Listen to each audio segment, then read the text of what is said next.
Fokus ini, Quran surah ke-7, Al-A'raf ayat 23. Masih ingat tadi ayatnya? Yang Quran surah 5 ayat 39? Faman taba min ba'di zulmihi. Siapa yang pengen jadi orang baik, jadi orang benar setelah dia berbuat zalim, zulmihi. Ya? Orangnya disebut zalim.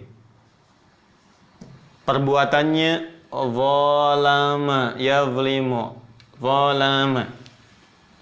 Kalau Anda ingin mengakui begini, ya Allah, saya berbuat zalim, maka Anda katakan, ya Allah, zalamtu.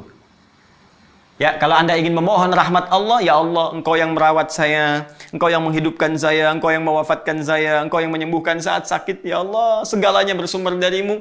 Maka kalaupun saya salah, Engkau pasti akan mengampuni dosa saya. Anda sebut sifat Allah dengan rububiyahnya, perawatannya. Maka Anda katakan Rabbana. Karena itu dalam doa kita sering menyebutkan Rabbana. Rabbana, Rabbana, Rabbana. Rabbana atina fid dunya hasanah dan seterusnya. Maka kita katakan Rabbana. Rabbana. Untuk diri kita, Rabbi. Saya berbuat zalim, zalamtu. Ya. Zalama perbuatannya. Saya berbuat zalim, zalamtu. Baik. Tapi di rumah kan bukan sendirian. Kalau Anda anak, pasti ada ayah, ada ibu. Di mana ada anak ingin masuk surga sendirian, sementara ayah ibunya nggak ikut. Pasti pengen bawa ayah ibunya. Kalau Anda orang tua, pasti pengen melibatkan anak-anaknya. Kalau Anda suami, pasti pengen istri juga ikut. Intinya, nggak mungkin kita masuk surga sendirian. Surga terlalu luas untuk kita sendiri. Ya, kita ingin ikutkan yang lain.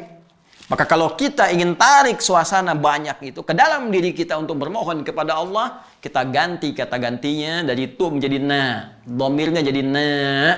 Rabbana zalamna. Na. Zalamna. Masya Allah. Perhatikan Nabi Adam alaihissalam, kakek moyang kita, betapa berfikir sayang pada setiap anak cucunya. Ketika beliau diberikan ujian oleh Allah Subhanahu wa taala, dilatih untuk memberikan petunjuk kepada anak cucunya. Kalau beliau kan nabi. Nabi sifatnya maksum, ketika turun ke dunia jadi nabi. Ketika dicipta di akhirat diberikan ujian sebagai petunjuk kepada anak cucunya. Ini pekerjaanmu, ini larangannya, ini musuhnya. Ya, turun kamu ke muka bumi, berikan petunjuk kepada anak-anakmu.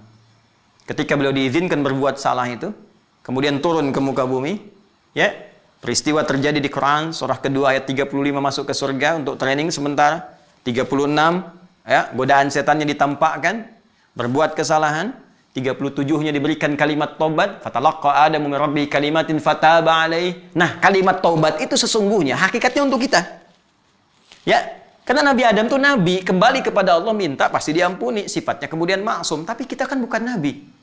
Karena itu peristiwa dari Nabi Adam itu diberikan petunjuk kepada anak cucunya supaya kalau salah nanti seperti ini cara istighfarnya. Seperti ini cara kembalinya. Ya, bagaimana caranya? Saking sayangnya Adam alaihissalam beliau tidak mengatakan. Padahal bisa beliau katakan begini. Rabbana zalamtu nafsi. Aku salah ya Allah. Istriku pun salah. Ya, tapi beliau melihat peluang boleh jadi akan ada anak cucuku terjebak oleh setan. Karena anak cucuku pun ketika turun nanti dari keturunan Adam alaihissalam, setan sudah berjanji akan menggoda mereka tanpa kecuali. Maka Adam katakan, Rabbana zalamna anfusana. Ya Allah, ya Tuhan kami, Engkau yang merawat kami, menyayangi kami, menjanjikan surga kepada kami, menjanjikan kalau sakit disembuhkan, kalau salah dimaafkan, kalau dosa diampuni. Zalamna anfusana. Kami mengakui kami sering berbuat zalim. Kami banyak salahnya ya Allah. Ya. Saya salah, ayah saya salah, ibu saya salah, istri saya salah, suami salah, anak-anak salah, teman-teman salah ya Allah. Karena itu ketika Anda menyebutkan kalimat zalamna, coba gambarkan siapa yang Anda kemudian ingin ikut sertakan. Apakah ayah Anda, ibunda, istri, anak-anak, Ya, adik kakak kita, masukkan di situ. Zalamna anfusana. Ketika menyebut kalimat anfus, zalamna anfusana. Anfusana. Anfus jama dari kata nafas. Nafas itu kan diri kita, ini. Wakil dari tubuh kita. Nafas maknanya banyak sekali. Bernafas, nafas. Kumpulan tafujur dengan takwa, nafas. Diri ini pun seutuhnya nafas namanya dalam bahasa Arab. Ya. Karena itu, ini bagian pertama koreksi. Ketika Anda menyebutkan anfusana, cek mata, telinga, lisan, sampai ke ujung kaki. Apa dosanya? Apa salahnya? Maka bangun sebetulnya di setiap malam Ramadan. Kalau bisa Anda kasih kurikulum malam pertama, saya ingin selesaikan dosa dengan orang tua. Bayangkan salahnya apa. Minta ampun sama Allah. Kalau sudah wafat, doakan. Kalau masih hadir, minta maaf. Minta doa. Minta kepada Allah. Minta. Dan perbaiki. Setelah itu rubah sikap kita dengan cara yang lebih baik. Demi Allah saya katakan akan terjadi perubahan dalam hidup kita. Lalu kepada pasangan hidup, anak-anak, teman-teman, saudara-saudari kita, praktekkan ini. Dan yang paling dahsyat, kalimat ini langsung diturunkan oleh Al-Quran di surah ke-7 ayat 23. Paling kanan sebelah atas di mushaf. Rabbana zalamna anfusana wa illam taghfir lana wa tarhamna lanakunanna minal khasirin. Ya Allah, hanya Engkau yang mampu mengampuni dosa kami. Kalau enggak Engkau ampuni ya Allah. Kalau enggak Engkau ampuni, kami termasuk rugi. Kami akan menderita ya Allah. Sedangkan Engkau Tuhan yang penuh dengan nilai kasih. Engkau tidak mungkin membiarkan hamba-Mu menderita. Kami mohon ya Allah. Kalau dengan permohonan ini belum juga diampuni, dengan cara apa lagi kami memohon kepada-Mu ya Rabb. Ya. Ini di antara cara-cara yang sangat menarik. Karena itu, teman-teman sekalian, saya Adi Hidayat, di penghujung kultum aku suka ini, saya ingin mengajak kepada diri saya pribadi dan kita semua. Pertama, mari kita koreksi diri kita masing-masing sebagai apapun kita.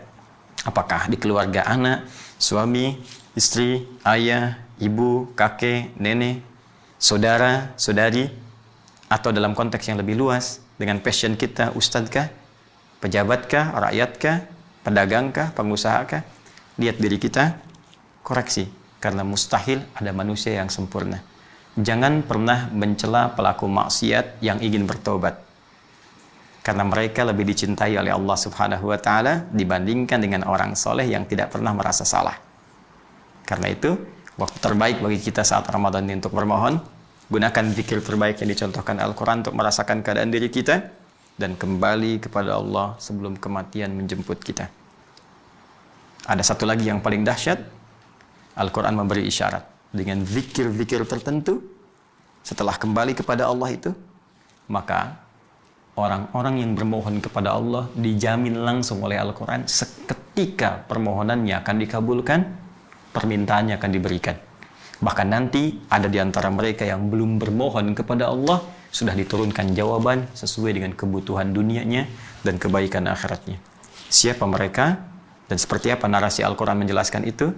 Insya Allah kita akan bahas esok di hari ke-25 di bulan Ramadan dengan topik yang sangat spesial, rahasia terjawabnya doa dalam Al-Quran dan sunnah Rasulullah SAW. Demikian yang saya sampaikan. Semoga bermanfaat. Selamat berbuka. Subhanakallahumma wa bihamdika. Asyhadu an la ilaha illa anta. Astaghfiruka wa atubu ilaik. Wa akhiru da'wana alhamdulillahi rabbil alamin. Assalamualaikum warahmatullahi wabarakatuh.